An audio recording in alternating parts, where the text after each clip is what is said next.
My name is Angela Pao-Johnson, and I'm the Executive Director at North Los Angeles County Regional Center. This is our podcast, Voices in Action. It raises the voices of those that are prominent in our developmental disabilities community. Today, I'm joined by Javier Zaldivar. He is the San Andreas Executive Director. So thank you so much for joining us today. He actually flew in just for this podcast and to get to know a little bit about our regional center. So I'm highly appreciative. Some of the things that I'd like to share about Javier is that Javier has been in the developmental disability space for over 30 years, and also he has been the executive director since 2014. I am nearing my 1-year mark, so definitely I need to bow down. Tremendous work here. The other thing about Javier is that he is also the chair for our ARCA Board of Directors. The executive directors, that is. Executive directors, yes. Yeah. Well, thank you so much, Angela. And why I say the privilege is actually mine to be here with you and to be down in a different regional center. It really makes me feel like we are a connected community, and we actually have a lot to learn from each other. So thank you for the opportunity to come down and talk to you and to learn more about your community. And maybe you learn a little bit about my community. And in the end, we walk away. It's not my community or community, it's our community. And as we connect and as we move forward, and then I started my journey at San Andreas back in, it feels like so long ago, but in 1996 as a service coordinator. And before that, I was a service provider. We can talk a little bit about that later. But yeah, this community has been close to my heart for many years, and I am honored to be here with you today. One of the other things that I want to share about Javier is the chair of our ARCA Board of Directors.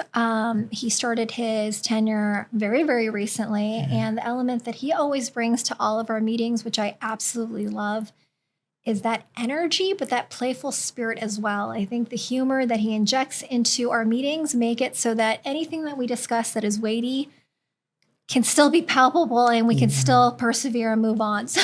Yeah, no, I appreciate that. And, life is serious enough. So I figure if we inject a tiny bit of humor or, remembering that tomorrow's going to be here, so we might as well make it our best day, certainly makes it easier to swallow if we're talking weighty issues, or even if they're, a different kind of serious. So the more we're able to take a step back and look at the big picture, I think you and I will be better prepared. You and I are often the vision. We are the face of an organization. And I think that we are obligated to show that face. And sometimes when we can, as I mentioned, take that step back, it puts us in a better position. I absolutely agree. Perhaps you can tell us a little bit about San Andreas Regional Center, your catchment area. Sure, that's a great question. And as you know, regional centers are defined by the counties that they serve, except here in LA, it's so big that you're broken, I think, into 7 distinct regional centers. But San Andreas is, we cover Santa Clara County, which is our Silicon Valley and everything inclusive there. San Benito County, which is our smallest county to the south of Santa Clara County. And we serve the coastal community out in Santa Cruz County. And then we serve our coastal community in Monterey and down into the farmlands there in Salinas and Greenfield and the like. And together we serve roughly around 21,000 people, which is quite an increase. Now, I know it's probably nothing compared to North LA, but for us, it was quite a growth.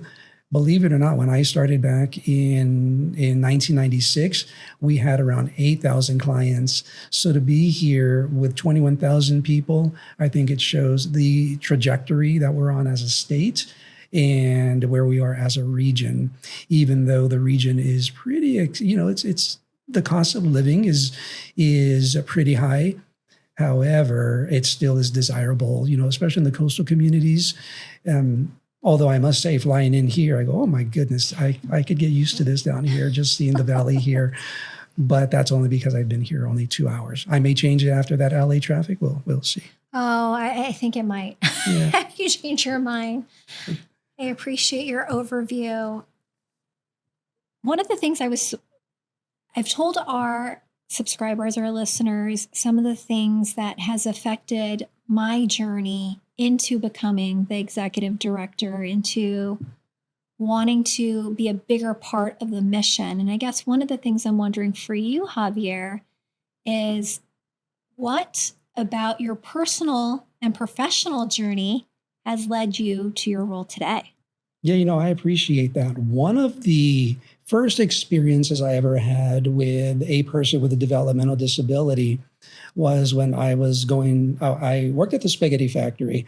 I was a waiter and a busboy many years ago, and he was a dishwasher. And I didn't know, because to me, he looked, like an average man, and he communicated differently. But there was something about him that was so unique and special. And I never knew that he had a developmental disability until he himself mentioned that he was part of a regional center. And at the time I go, what is a regional center? And we developed a friendship that was, I think, built on a trust, and it was built on a compassion and admiration. I really admired him, and I think he felt a kinship to me, so much so that he would draw me pictures like a 5-year-old would. And I was always intrigued by that, and having not really known, that really got my journey started. And shortly after that, I went to work for a service provider where I did independent living services. So I did one-on-one training with individuals.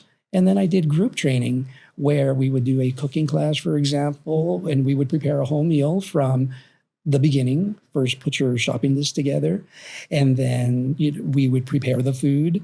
We would talk about safety, right? That's a big component, and monitoring the stove and the pots and all that, and then enjoying the meal. And that is I think it gave me a sense of belonging, and seeing how the community was small but very powerful. It wasn't, I don't feel as mobilized as it is today. And maybe it was a lack of, if you knew of the service, you knew of the service, but if you didn't, you didn't. Sure. So it really, I think, brought me into that. So I worked at that agency for around a couple of years, and then I had the opportunity to actually go work for the regional center, and I was hired as a service coordinator, and I shifted from that to service coordination. And I really liked the mission of San Andreas. I really liked the way it was trying to improve lives of people. So I stayed. And I just worked my way up, really wanting that central mission, our vision statement of service, advocacy, respect, and choice. We have that prominently displayed. When I became the executive director, I put it on all the floors with our tree, so that people, when they're coming in off of the elevators, that's the first thing they see: service, advocacy, respect, and choice. So I went from service coordinator, being a manager, to a director, and then ultimately here. And that, I think, is what has motivated me to continue to provide opportunities for everybody. And it's complicated, of course. I'll be the first to tell you, we're a huge bureaucracy, but I don't let that B word define us. We work collectively with our community, our providers, to identify issues, work through issues, and in the end, we're all here to serve the people that depend on us to work efficiently. They don't need to know about all of my struggles with a service provider. They just need to be served. And my job is to protect them, and that's been my mission, I think. Even going back as an ILS worker, they didn't need to know all of what I did to prep. What they needed to do is, here's how you can live a safe and happy life in your community. So that's kind of been my mission. And I have kind of drifted into making sure that space is always there, always reflecting, are we doing everything we can? Or are we providing opportunities for everybody, whether you're in my more rural community down in Monterey County, or you're in the metro here in San Jose, or the big city where we serve. So that, I think, has been my journey. And I looks like I'm on the trajectory to retire at some point from the regional center. But I really appreciated the mission, and I appreciate the opportunities it gave me to grow and to be part of this community. Javier, I'm not ready for you to start talking about retirement. Yes, it creeps in every now and then, I must be honest. It's been interesting talking to people that are leaders in our community and what was their entryway into our community. A lot of individuals, and certainly when I was interviewed for this position, they said, Angela, do you have a member in your family that has developmental disabilities? I will say that my mother had challenges. I don't know, because back in the day, we did not have systems such as these. And definitely when we talk about access to care, I mean, it was way less before, and it wasn't so widely even talked about. There was a lot more stigma than there is today. There's still some. But with all that being said, it is very similar to your story in regards to, I started off as a behavior technician, and I was at UCSD, actually, the University of California, San Diego, joined their internship program. And so they were helping children with autism. And I remember I met these families, and some of the families just never thought their children could talk, right? And you just saw this depressed family coming and seeing what could be done. And then in a matter of months, the children that we worked with, it was intensive therapy, they were able to gain pivotal skills that really changed the course of their life. But that whole family actually got the good juju too, right? Because at some point they thought their doors were closed and all of that. And now what they realize is different doors open at different times, maybe even the same doors opened, right? But it was just a different way of thinking about it. And just when I think about this community, I started off a little over 20 years ago. I mean, people used to say, the families that I worked with would pretend that I was a babysitter or a family friend, that I don't know why I always came at 4:00, always left at a certain time. Right? Yeah. But the family friend is here, the weird cousin, whatever it might be. There was that much stigma. And now, I mean, I think we've come a long way. There's still a long way to go. But it's been an incredible journey. So I appreciate that kind of journey. And I think it demonstrates empathy and being able to relate to a struggle a person may be having. And I try to always remind my staff, I go to a meeting for 1 hour and I get to walk away. A family member, however, they sit with me for that hour, but then they're with them the other 23 hours. And sometimes the lack of empathy that people have, and they see it more as, oh, well, I guess I got to do this checklist or that. So I really try to remind people, even when I was going back to an ILS worker, you as a behavior technician, the more we can feel like our families are being listened to, I think the more effective. And when we're looking at it from a broader perspective, it is, I think, the success that a family would have and how they can tie it back to what we are expecting. It really is ultimately coming back to how empathetic can we be, and are we truly engaged, and are we truly involved in their struggle? You don't have to have a family member to know a struggle. I'll tell you, having gone through a cancer journey with a family member, planning their days, planning their schedule, making sure that their medical needs were met, the like, it's a similar trajectory. Now, of course, a situational kind of environment is different from every day, but the empathy is still there. And sometimes I needed somebody when I was having those rough days, and I didn't feel I could possibly do anymore, somebody to hear me and to just be there and to help me. Here's your path that we can connect you to. It made all the difference. And if I can create that for the families and give them that experience, I think they are going to have a trust in the regional center as a resource that we were intended to be. The Lanterman Act was built to be well, number one, as you and I know, it's unique in the entire country. We are a blended model.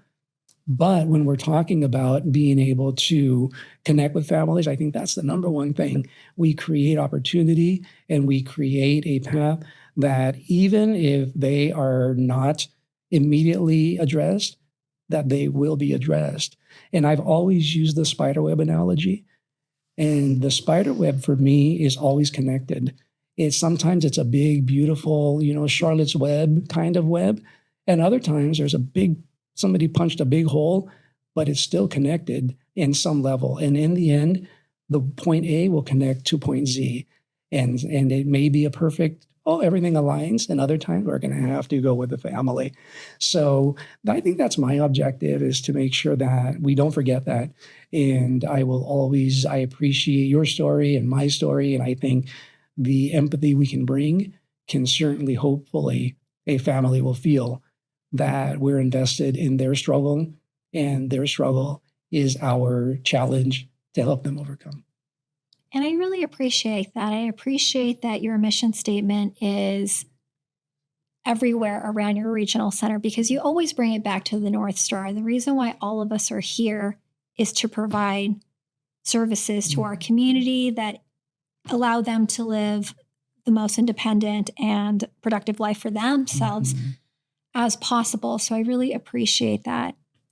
Yeah, and I think, when I work with new staff, I often will bring back to them, let's talk about, without tying it first, but let's talk about customer service that has left you frustrated or has left you just, oh my gosh, I can't believe who am I dealing with? And we go through their story. And then I remind them, you are a customer service. Sometimes picking up the phone and just, if somebody's calling you, it's probably because they need something.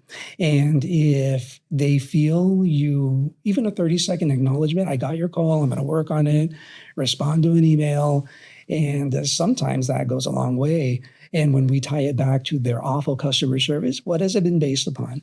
People not communicating back, or people not taking you seriously, or people not being invested in your issue. I said, so let's be good customer service agents. And I tell people, half of the job is just giving the person that you have it under control. Even if you on the inside, you're totally freaking out. Oh my God, Angela said I can't give respite or whatever, right?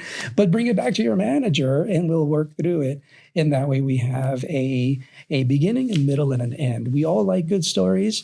And if I am the primary author of the story, I want to make sure that I control it. And I don't want a parent to come back, I've called you 27 times and you've not responded. And I tell the people, Angela, you and I, when we get calls, 99% of the times it's somebody, I can't seem to seek a resolution, or nobody's communicating with me. But if you as a primary service coordinator or primary resource person, if you can control that, then control it. And if that means that you have to set aside a time of the day, then do it. And that way, when people are retelling their experience with the regional center, it may not give them total satisfaction, but they at least cannot deny that the communication was there.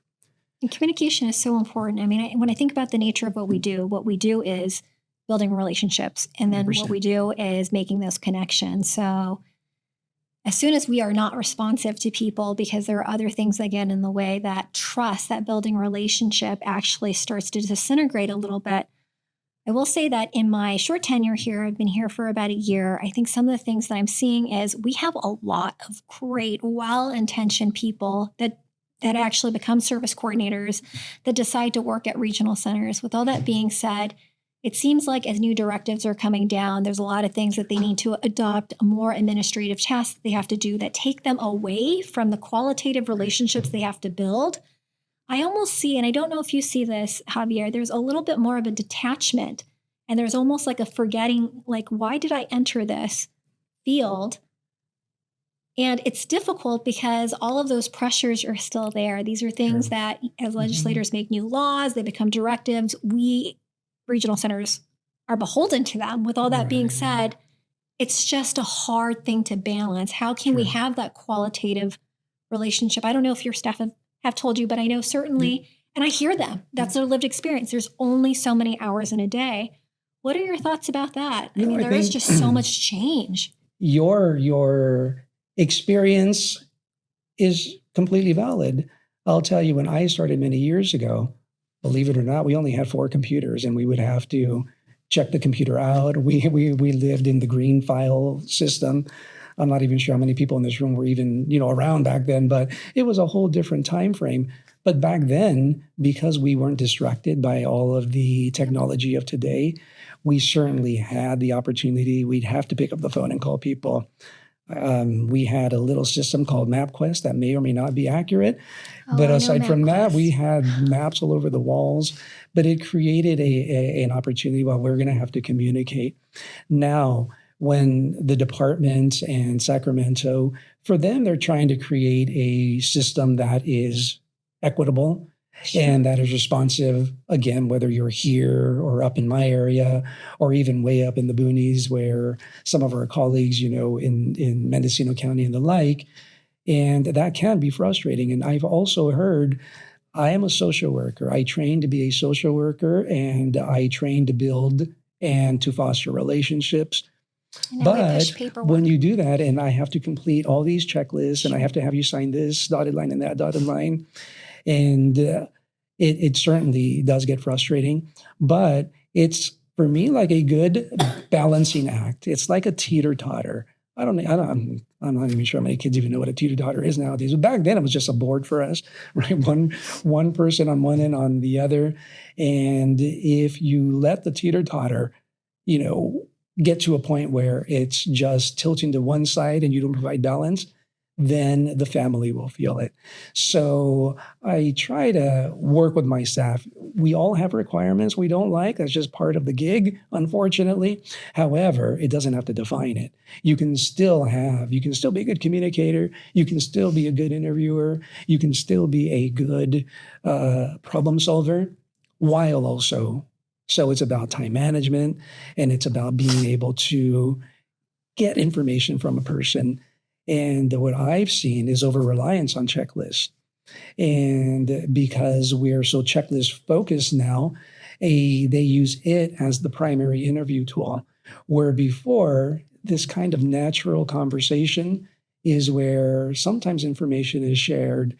And for my younger staff, I tell them, if you go into the checklist, then the family may not feel like you're invested and may not give you the full story.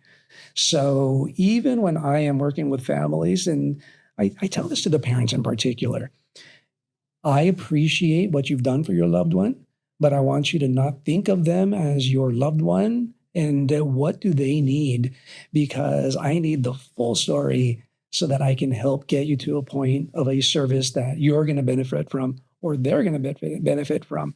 But if you are either using the checklist or you're afraid to reveal, he's having said behaviors at nighttime, or they're having these struggles, when they're doing their daily need, or, when they're in the community overly anxious and maybe they're scared. And we want to create an environment where that trust is there, coming back to our initial conversation, and let it be a natural way of, I feel this, or I need this, or here's where I'm feeling the most stressed out about. So yeah, I hear you. The checklists they've definitely been introduced, and the social working aspect feels like it's taking a back seat, but that's how I try to tell my staff. But don't let it define you in that way.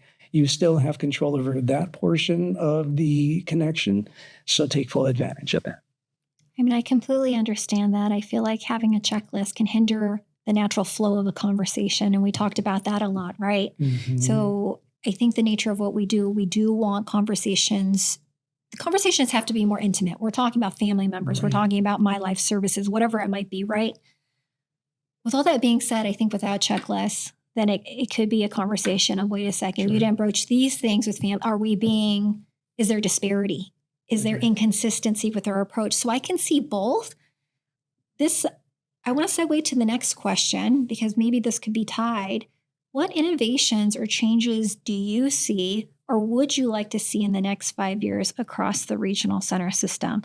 Javier and I have talked a little bit about this already, and I think there's a lot of synergy in the things that we think, but if you don't mind sharing. Yeah, no, I certainly appreciate the question. And 5 years from now, it's going to be my 35th year in the regional center system. If we You entered at one? I know. Isn't that crazy? Incredible. You don't see that very often anymore.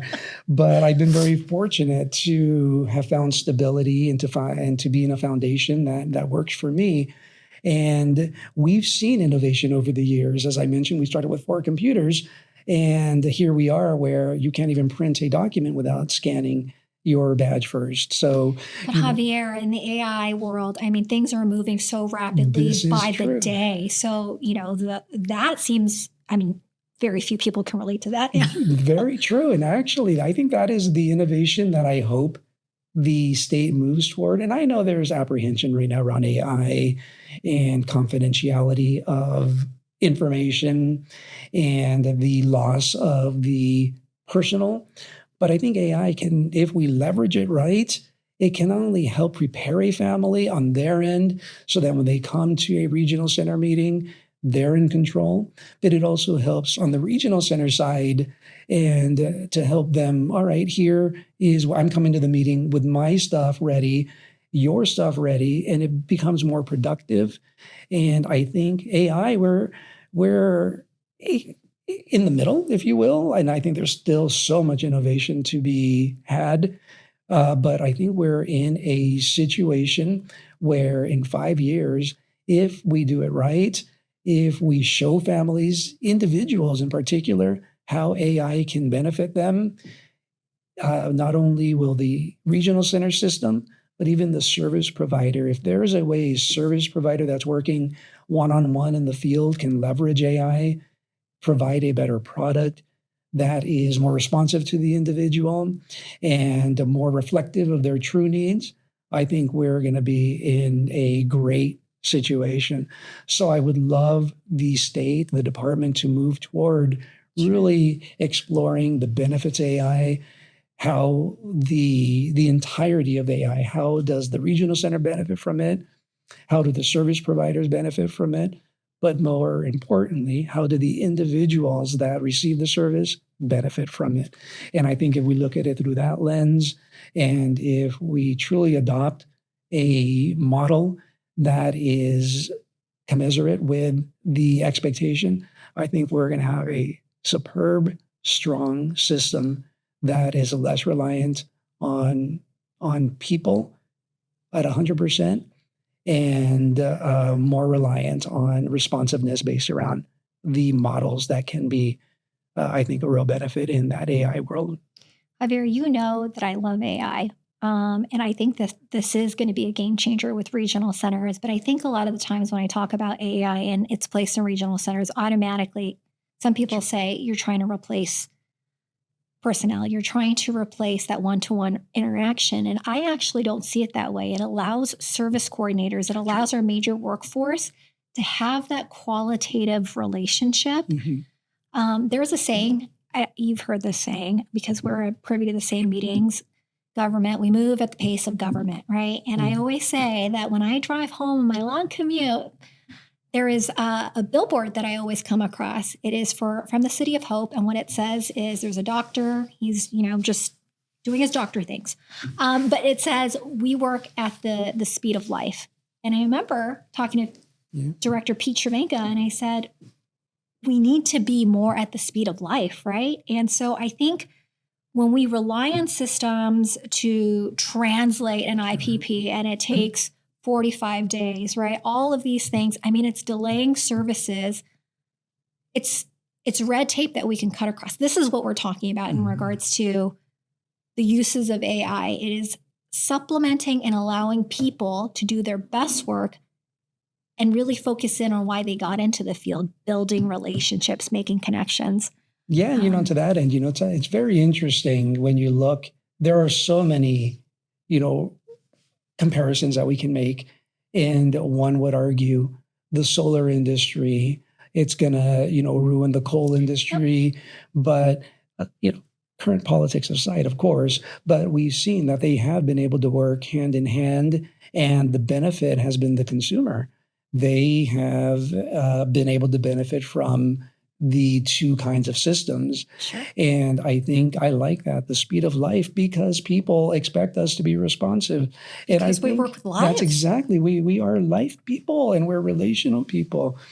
If we have a situation where we can respond quicker to the needs of a person using a model that is responsive, I think it's only a benefit to everybody. And it comes back to, for me, trust. If a family member, an individual trusts at the regional center is not a barrier and is not a antiquated system, maybe in 5 years we'll be in a better place where we have a system responsive to everybody. 100%. I think that's really important. Javier has the history of the regional center system that I don't have, as a executive director that was regional center adjacent, but didn't grow up within regional center. And one of the things that Javier shared before we hopped on this meeting was that the 21 regional centers at a prior time operated very, very much like 21 different regional centers. And certainly there are differences because we serve different catchment areas, different populations of people, and we have to be sensitive to all of that. With all that being said, there are endeavors to standardize some of the things that we are doing, standardized respite tools, standardized vendorization. I guess one of the things I'm wondering about is, how can regional centers learn from each other? How can I support your endeavors, support you? How can you support me? Where do you see that? Yeah, I appreciate the question. There was a time when the independents certainly benefited the communities that we served. Mm. And it truly was built and predicated on a local board that were going to be responsive to the needs of their individual community. However, in today's interconnected world, yes, that's where I think our challenge is, because at our fingertips now, back when I started coming back, I'm almost embarrassed. My 4 computers that we had, that, mind you, were the size of this table. They were very huge computers with a tiny screen. But when back then the information was really at the local level, and we communicated with our community at the local level. Now, with families being able to pick up their phone instantaneously, texting. Either texting, or even now the new AI models that will sum up information for me. The expectation is that we have a system that is maybe still regional to a degree, but that there's not so much variance, and that we don't have a system where you cross the street and your experience will be very different just because of the regional center that defines it. And not that it's bad, but it's just different.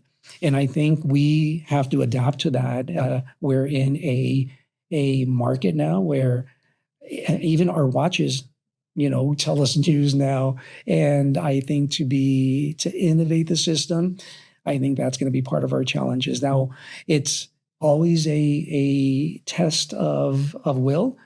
And when we're trying to standardize, because what I have in my community, I feel it works. What you have in your community, you feel it works. And now we're introducing something that may standardize it, but we may not feel that it works.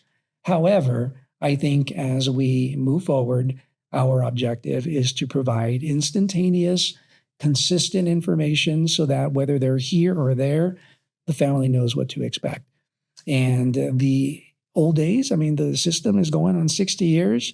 It was very different. We had 2 regional centers. We had Golden Gate up for our area there in San Francisco. We had Arbor down here for Lanterman, whichever. I think it was Lanterman down in this area. And then over the years, it just kept expanding. And I think that's how we innovate. And I think that's the reality.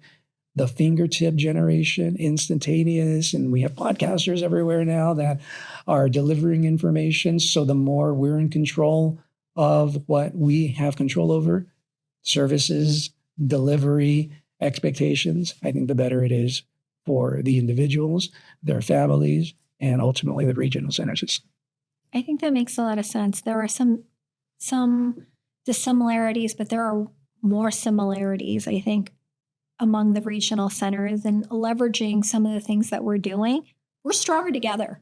We're always stronger together. I think Patrick, the ED at Harbor, actually has been using that phrase with all of the regional centers, which I really appreciate. When I look at all of the executive directors, that is where I've learned the most. Just kind of knowing exactly what you guys have done, the test of time as the older EDs, but also the newer EDs are coming in. They just have a host of different backgrounds that we can leverage and think about things in a completely different way. So, and with that, there are the experiences. We all have different backgrounds. Some are more social worker like me. Some may be more behavioral like you. Some are CEOs coming from the business world. And I think that collective experience can certainly create an opportunity for us to innovate. And that's where I think a good director is going to flex. They're going to be able to work with the various opportunities, and then they'll be able to adapt. That's what it's about. And because a lot of times if we're not adaptable or we're not willing to at least look at how other regional centers, which is why I really appreciate you inviting me down, just seeing my first time and, my 30 years at a regional center being at the North LA Regional Center. So, and I appreciate the invitation, and it gives me perspective because as I'm walking around your building, I see, oh boy, we are very similar. Overhearing a conversation in the elevator here was the same conversation in my elevator. And just walking around the building physically, I said, oh, they have some things here. As I'm talking to my IT guy, maybe we should consider. So I think there's always opportunity. We stop learning and we stop adapting when we're unalived.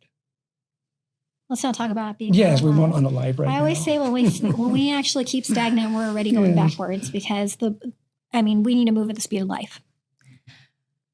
In what ways do you think a stronger connection between regional centers could improve service delivery? That's a really good question, because in much the same vein with regional centers, I think the expectation of the service providers can be that it doesn't matter if you're serving here or you're serving up in my area. The core component remains the delivery and the quality of the service. And I think the more we talk about maybe successes we've had and challenges that we've had can only improve the system. There was a time when you may have been dealing with a vendor that I deal with, and you may not have known, oh yeah, I'm having, these challenges, or vice versa. And I think the more you and I talk and we talk with our peers, the more that also brings consistency and a better quality and a better model for people. Ultimately, we want people to be satisfied with their service. And the way we do that is by having a standard that is applicable up and down the state. So I think that is the benefit of you and I talking on a more regular basis, and I talking to everybody else, you talking to everybody else. And I think being candid, there was a time when, maybe I'm projecting here, but we want to project that we have everything under control, that the regional center is, stable and we have no issues. But the reality is we all have issues. It's just part of running an organization. And I think the more we're willing to just be, vulnerable to a degree, knowing that, however, I still have control over certain aspects, and I'll partner with my providers, with the state, with the department, the outcomes can only be to the betterment and to the people that, again, they expect us to function well. And we can't function well if we're not 100% transparent with each other. I think that makes a lot of sense. Whenever we talk as executive directors, I always appreciate the chains where somebody throws out a question. This is what I'm experiencing. Mm-hmm. What have you guys done to solve that particular issue? Mm-hmm. And then we hear 20 other perspectives, right? This is what I've done. And I've learned so much from that. I will be very honest and say, okay, those things maybe I don't think are appropriate for NLARC. But the fact that we have that repository, the wealth of information, I think is really important. So it is so important to continuously share in the dialogue. I will say also, I mean, it's just a completely different environment. I know I've spoken with some older EDs that have retired, and I feel like even in, let's just say, a decade, the landscape has changed so rapidly that I don't think that we're having the same conversations anymore about what the landscape used to look like, right?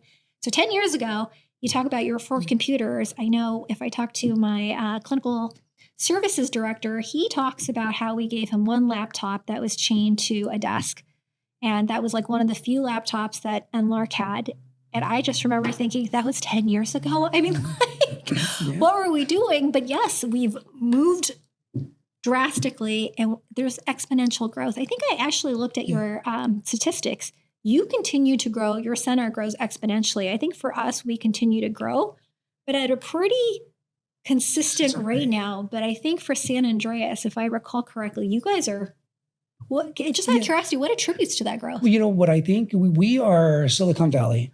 And there's a lot of jobs that often come with Silicon Valley. So we often see these explosions. And when we have the Ciscos of the world opening up, 5,000 positions, then that's the trend we see. You don't see it a lot in Golden Gate because their area is very expensive no matter what. But because of where we are, the compensation people get, we've often just attributed that to the opportunity for employment that we've seen in our area. So that is where we've been able to really nail down and to look at, all right, well, how do we make sure that these people are being served appropriately? So that is, I think, one of the major factors. Makes a lot of sense. Well, I know we want to get you back on a plane so that we don't want you to miss your plane. So I think I'm being told that or you don't have to give me an time. office. It's one of the two. It's fine. You can have my office. Okay. But I was wondering, do you have a favorite leadership quote, saying, motto? Besides our own, of course, I'll tell you, I've always defaulted to the oldest one by our president, Kennedy, from years. Ask not what whatever the quote was. Now I feel like the George Bush moment. You get it on. Ask not what I can do for you, what will you do for me, whatever it was in that vein. But I think sets the tone. I want to know, I don't want to dictate to the community, here's what you're getting. I want to hear from them so that they know that what we are crafting is based upon what they need and what they experience and what they desire. It's easy for me to sit in my office there surrounded. Now, my office is like a jungle. If you ever come to my office, it's plants everywhere. And because people just keep bringing me plants and they won't stop because they know I'll take care of them. So I literally have plants outside the office, inside the office. They've completely taken over. It's like George of the Jungle in there. It's so ridiculous now. But the expectation, however, that I have of myself is to really be a listener of the community and to provide them with the experience that they expect. Of course, it's never easy. And of course, it's just a quote. But it can be one powerful quote if you put it into action. And you do that by taking a step back, always taking a step back. Where are we working well? Yes. Where are we needing improvement? And continually trying to engage, even with the most difficult of conversations, situations. Because, you and I, of course, we deal with a lot of maybe situations that are frustrating to the family or the individual. And sometimes it's an easy fix. Other times, however, like I had an experience yesterday, Thursday. My goodness, Thursday. It's not even Thursday yet. It's Wednesday. See, it's been one of those weeks. My goodness. Friday, I guess tomorrow's my long weekend. But that aside, it was an internal situation that we need to deal with. And again, that only happens when we're able to take a step back. And being critical of oneself is not an admission of failure. And that's what I try to tell people. I did a management retreat offsite last week based upon communication, based upon setting expectations, based upon experiences. And that, I think, is a constant expectation that I have of myself. that we take a step back. We can't improve if our ears are closed and our eyes are shut and we just tape our mouth because we're scared to say anything. I said, if you want a robot or you want that, I'll gladly get you a statue. But I always used to say, to get comfortable, you must get uncomfortable. And I used to tell my management team, you all were hired for a reason. But however, your true character is going to come out when you're under an amount of stress.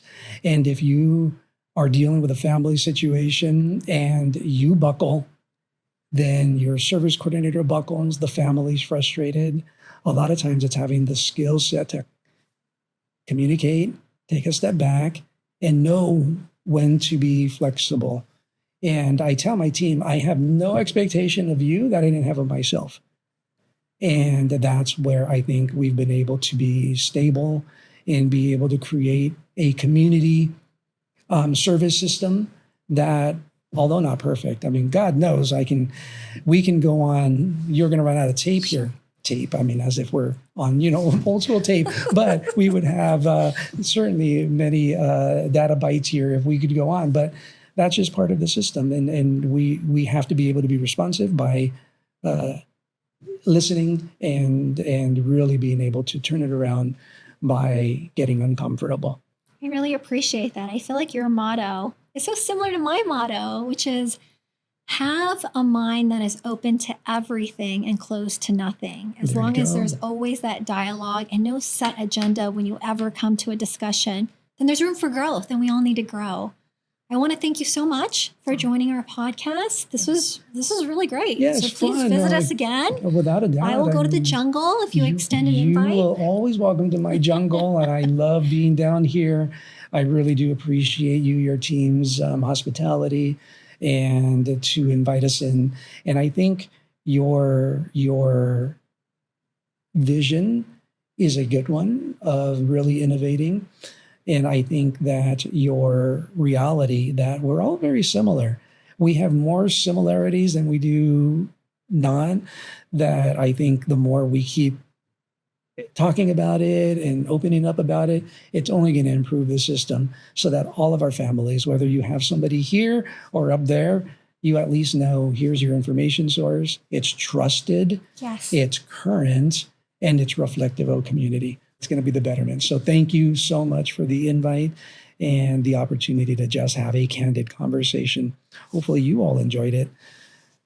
Join us at here or San Andreas or Tri-Counties Regional Center. Everybody's doing some kind of innovation. So we hope to see the audience there. And thank you, Angela. That'd be great. Thank you so much. All right.